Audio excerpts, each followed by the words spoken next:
jamaah, alhamdulillah. Alhamdulillah, masih di Islam itu indah. Buat jamaah yang baru bergabung, jamaah yang habis sholat duha, yang habis ngaji. Ayo nonton Islam itu indah, kita belajar sama-sama. Tema kita hari ini adalah semangat bertahan hidup walau ekonomi lagi surut. Masya Allah. Bintang tamu kita spesial, ada Spesial Pak Kiai banget. Haji Khalil Nafis. Masya Allah. Dari Majelis Ulama Indonesia, Pusat loh. Kita Luar biasa. belajar banyak nih pagi Wah. hari ini. Sayang kalau nggak nonton, Masya Allah. Ustadz Maulana, Ya. aku mau tanya deh. Apa ini? Biasanya kan orang kalau misalnya ngelakuin kejahatan kan dihukum ya. Ya, Masa ini ada ngelakuin kejahatan tapi dapat hadiah? masa sih? Iya. Ada tayangannya? Ada, mau lihat Beneran? nggak? Ya. Penasaran aku mau Oke, lihat nih. langsung aja Ayo, jamaah ayo. kita lihat tayangannya yuk.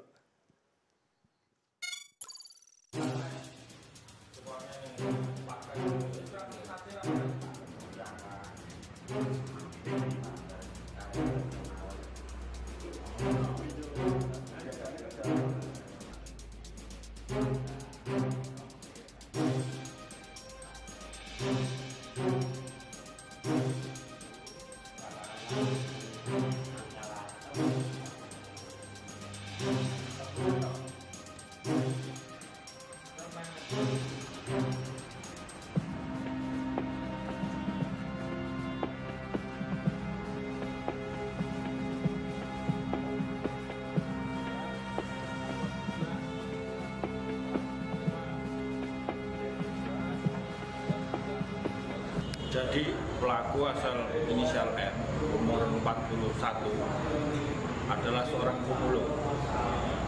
Akibat adanya wabah atau pandemi corona ini, dia mengalami kesulitan ekonomi karena tidak bisa mencari barang rongsokan seperti hari-hari biasa. Karena apa? Karena setiap kampung, setiap desa melakukan lockdown mandiri. Jadi dia tidak bisa masuk kampung untuk mencari barang rongsokan. Akibatnya pada bulan-bulan ini dia mengalami tekanan ekonomi yang cukup tinggi.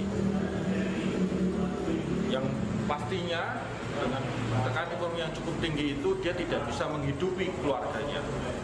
Bahkan untuk kebutuhan yang paling dasar yaitu kebutuhan pangan. Oleh karena itu dia melakukan pencurian padi. Videonya sangat inspiratif, bisa dibilang Sangat, seperti itu sangat. ya. Seseorang yang melakukan tindak kejahatan tapi malah dibalasnya malah dikasih hadiah. Iya. Tapi bukan berarti juga ketika orang yang nonton ini jadi, oh yuk kita buat jahat dengan alasan yang serupa yuk. Biar kita salah. dapat hadiah, jangan Enggak, seperti enggak itu ya. boleh gitu. Nah untuk orang yang berbuat baiknya nih Ustadz Maulana, aku pengen Iya. tahu nih. Apa ganjaran yang bisa kita dapat nih ketika kita membalas sesuatu kejahatan dengan kebaikan? Iya, saya izin lagi dari sama guru kita ya.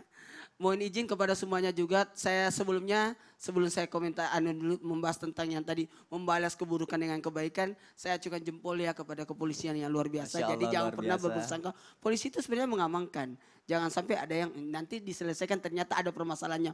Oh dia mencuri karena ini yang bagus. Dalam Islam juga diajarin seperti itu juga. Membalas keburukan dengan kebaikan. Ketahuilah kalau orang membalas kebaikan dengan kebaikan bisa saja dibalas jasa. Bisa jadi balas jasa. Sebenarnya kebaikan itu ketika kita mampu membalas keburukan dengan kebaikan. Ya. Nah, jadi balaslah orang kalau berlaku adil lah.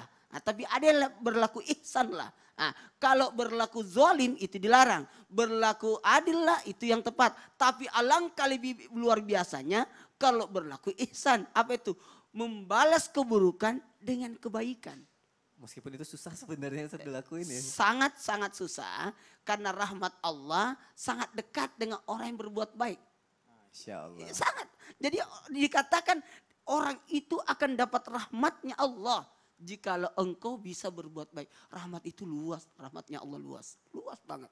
Jadi sama halnya. Mungkin ekonomi kita lagi surut. Tapi kan ada rezeki yang Allah berikan. Yang mungkin baru kita rasakan sekarang. Salah satunya kebersamaan dengan keluarga. Ya, itu mahal loh itu. Mahal ini. Makanya berbuat baik kepada yang baik. Maka itu hanya sekedar dianggap mungkin karena inilah. Tapi ada juga orang berbuat baik karena betul-betul tidak melihat dengan siapa. Ini sekarang kan COVID ini kan tidak melihat. Wabah ini kan tidak melihat dari suku, agama, tidak melihat. Semua tapi rata ya. Semua rata. Jadi semua kadang-kala kita berbuat baik kepada siapapun. Sudah ada urusan lagi. Alhamdulillah saya rasa sekiranya tidak ada COVID ini, bisa jadi terjadi perang dunia ketiga. Waduh, nauzubillah min Iya. dzalik.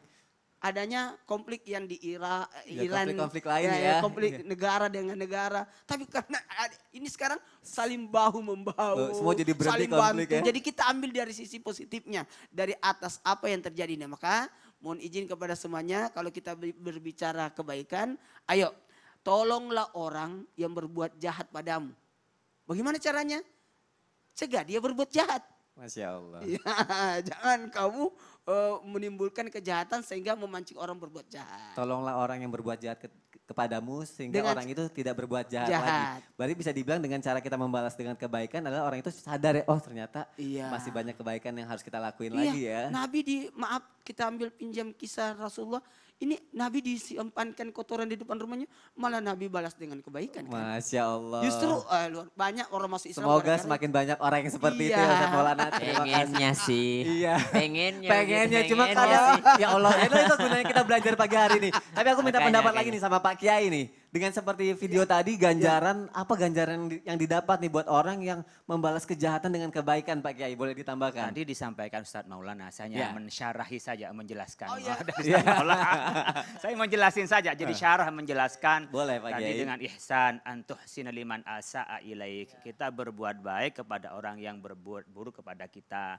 Nah kita ini berat memang kalau orang berbuat baik, baik juga udah biasa. Ngasih oleh-oleh besoknya dikasih juga oleh-oleh biasa. Tapi orang yang sering cemberut sama kita, lalu kita kasih oleh-oleh baru itu luar biasa katanya. Bukan biasa di luar ya, itu Bukan luar biasa di biasa. luar. Luar Nah biasa. saya ingin melihat tadi.